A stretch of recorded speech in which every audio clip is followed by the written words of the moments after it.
Hello my dear student, एक बार फिर से आप सभी का स्वागत है आपके अपने चैनल फ्यूसिस लर्निंग पे।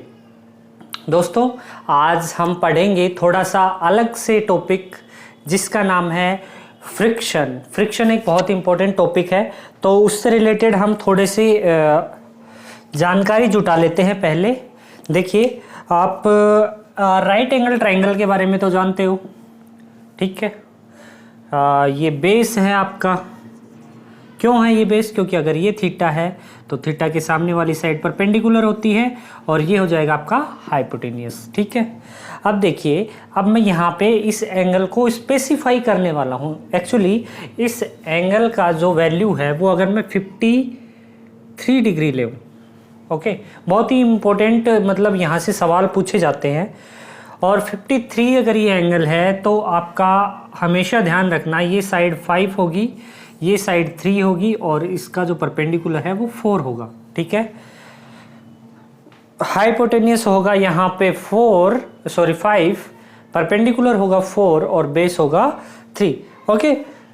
ये एंगल 53 है, ऑब्वियस है, ये 90 होगा और ये हो जाएगा आपका कितना, 37, ओके, ठीक है जी। अब देखिए, अगर मैं यहाँ पे साइन थीटा की बात करूँ तो साइन थीटा क्या होता है जानते हो आप? पंडित बद्री प्रसाद हर हर भोले सोना चांदी तोले। तो साइन थीटा क्या हो जाएगा आपका? Perpendicular upon hypotenuse, okay, 4/5। Cos theta क्या हो जाएगा यहाँ पे? Base upon hypotenuse, that is 3/5 and tan theta will B perpendicular upon base 4/3, ठीक है। मैं इस तरह का क्यों बता रहा हूँ आपको? क्योंकि यहाँ पे जब हम फ्रिक्शन की बात करेंगे तो फ्रिक्शन के अंदर बेसिकली होगा क्या, होगा ये कि इंक्लाइंड प्लेन के भी सवाल आएंगे और जनरली वहाँ पे 37 डिग्री एंगल पे या 53 डिग्री एंगल पे नॉर्मली आपको जेई में इस तरह के सवाल देखने को मिल जाते हैं।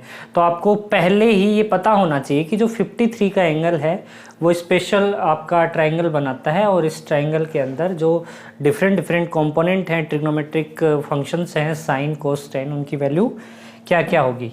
चलिए फिर स्टार्ट करते हैं फ्रिक्शन से। तो फ्रिक्शन क्या होता है? फ्रिक्शन का मतलब होता है घर्षण।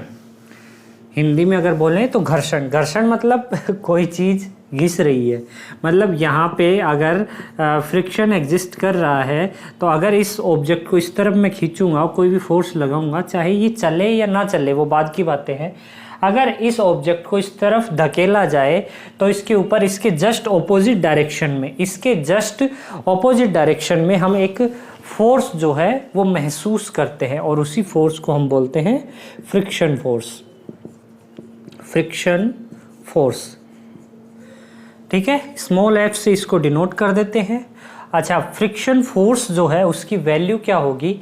तो देखिएगा यहाँ पे अगर मैं बात करूँ तो इसका मान लो मास स्मॉल m है तो इसके ऊपर एक ग्रेविटेशनल फोर्स भी लगेगा mg। यस और नो? एग्री करते हो इस बात से?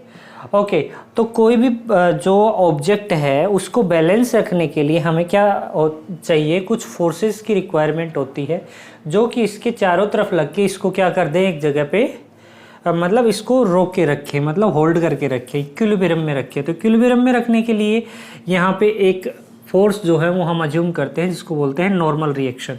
नॉर्मल रिएक्शन फोर्स जो है वो, जो ये समतल है, जो ये आपका हॉरिजॉन्टल प्लेन है जिसके ऊपर आपका ऑब्जेक्ट रखा हुआ है, उसके जस्ट परपेंडिकुलर डायरेक्शन में लगता है। हमेशा ध्यान रखिएगा, फ्रिक्शन में इस तरह के सवाल पूछ लिए जाते हैं।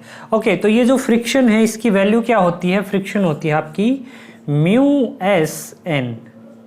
μS बोले तो static friction coefficient, static friction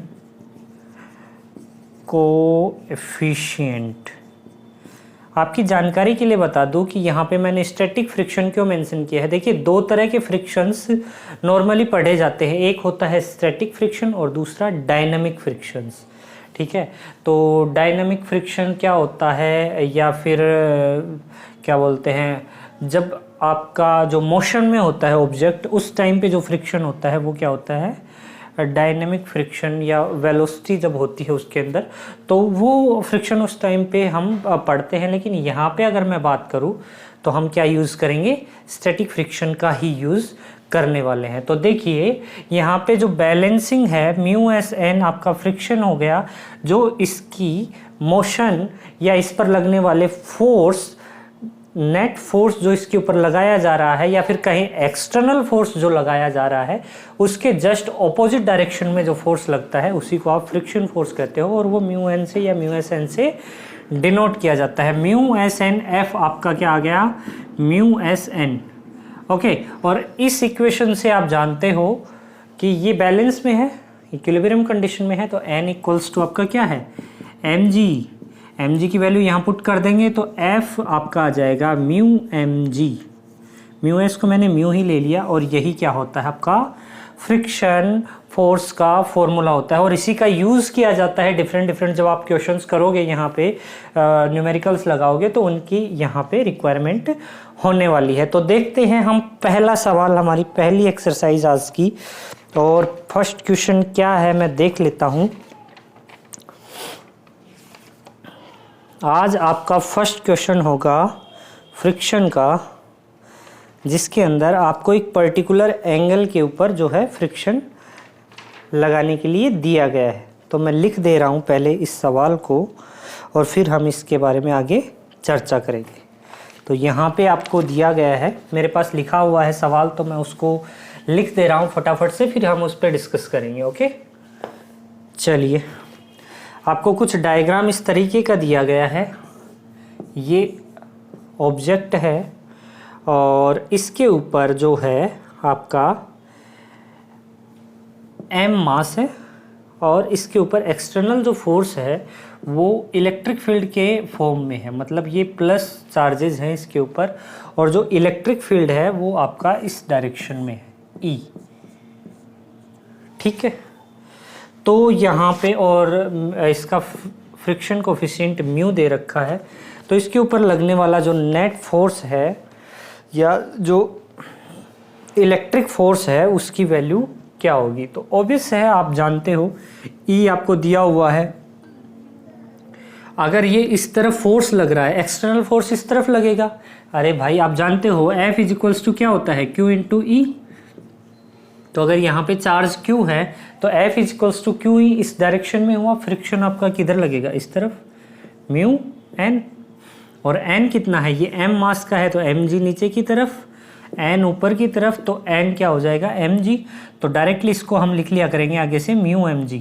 okay, mu mg आपके इलेक्ट्रिक फील्ड के बराबर हो गया। E is equals to q E, एक तो ये F is equals to q E, और यहाँ से F इज इक्वल्स टू आपका क्या है, friction force mu mg। In equilibrium condition F vector is equals to friction force F, तो आपका क्यू ई जो है वो क्या हो गया, म्यू mg के इक्वल हो गया। तो ये जो है ये आपका क्या आ गया, इलेक्ट्रिक फोर्स आ गया, किसके इक्वल, म्यू mg के। तो इलेक्ट्रिक फील्ड जो है वो आ जाएगा आपका E इक्वल्स टू, अगर लिखें हम तो mu mg by Q। Okay, ये क्या आ गया आपका, इलेक्ट्रिक फील्ड आ गया। तो देख लेते हैं, बिल्कुल सही जवाब है आपका। 10,000 रुपये आपने जीत लिए हैं देवी और सज्जनों, केबीसी के लहजे में कहा जाए तो। चलिए ठीक है, अब देखो एक दूसरा सवाल देखते हैं, इसी के अंदर थोड़ा सा करेक्शन करते हैं।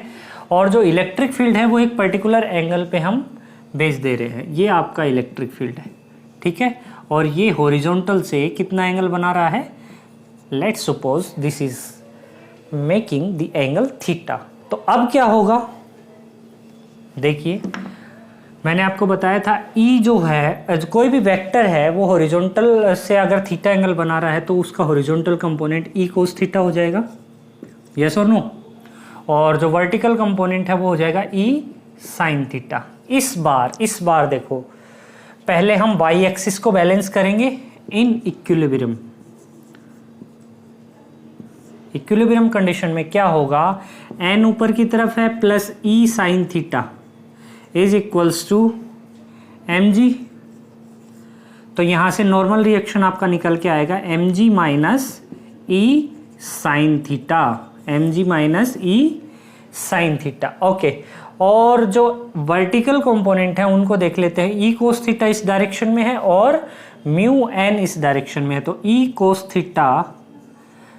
और एक चीज़ ध्यान रखना, यहाँ पे हम फोर्स की बात कर रहे हैं तो क्यू इसके साथ मल्टीप्लाई करेंगे, क्योंकि ये क्या है, इलेक्ट्रिक फील्ड था, उसमें चार्ज अगर मल्टीप्लाई करेंगे तभी तो फोर्स आएगा। हम बैलेंस क्या कर रहे हैं, फोर्स ही कर रहे हैं, तो ये हो जाएगा आपका क्यू ई साइन थीटा। तो क्यू ई कोस थीटा आपका इस डायरेक्शन में है और इधर लग रहा है आपका फ्रिक्शन। फ्रिक्शन कितना है, mu N. Mu N, N की वैल्यू ऊपर वाले इक्वेशन से पुट कर दो। Q E cos theta is equals to mg, mu mg minus QE sin theta।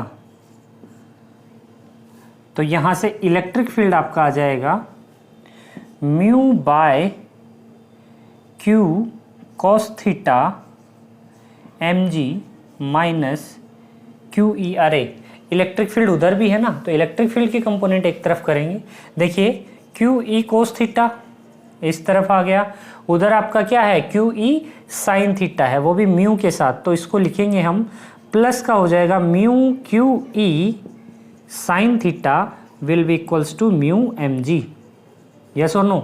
अब फील आ रहा है थोड़ा सा, देखिए इलेक्ट्रिक फील्ड कॉमन ले लेंगे, ये हो जाएगा q cos theta plus q cos theta plus mu q sine theta, mu q sine theta equals to mu m g. Yes और नो। तो जो इलेक्ट्रिक फील्ड है उसको आप लिख दोगे यहाँ से mu m g divided by q cos theta plus q भी बाहर ले लीजिए, cos theta plus mu sine theta. तो ये क्या आ गया आपका, नेट इलेक्ट्रिक फील्ड आ गया आपका इस केस के अंदर। देख लेते हैं हमारा सही है, mu m g upon q cos theta plus mu sine theta, बिल्कुल सही है। तो इस तरह से आप क्या कर सकते हो, फोर्सेस जो हैं उनके फ्री बॉडी डायग्राम बना करके उनको जो फोर्स हैं उनको बैलेंस कर लेंगे along the x axis and along the y axis. Basically आपके पास 4 ही दिशाएं होती हैं और उन्हीं के कंपोनेंट कर करके आप बहुत सारी दिशाएं बनाते हो। जैसे कहा जाता है 10 दिशाएं, तो वो 10 दिशाएं ऐसे नहीं बनती हैं, बेसिक तो आपकी 4 ही होती हैं, east west north and south. लेकिन इनको फिर आप क्या कर लेते हो, ईशान कोण बना लेते हो या डिफरेंट जो भी हैं, north east north west and something, इस तरह से 8 हो जाती हैं और एक अपर एक डाउनवर्ड, 10 दिशाएं हो जाती हैं।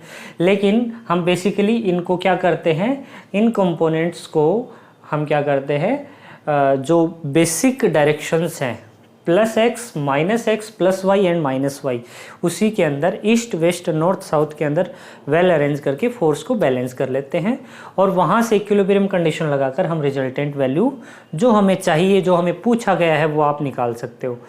तो आई होप आपको ये जो इंट्रोडक्शन था ये बड़ा ही मज़ेदार था, समझ में आया होगा। इससे आगे बात करेंगे नेक्स्ट वीडियो में, क्योंकि वीडियो लंबा होने पर भी आपको पसंद नहीं आता है। तो मिलते हैं नेक्स्ट वीडियो में फ्रिक्शन के साथ। Thank you very much.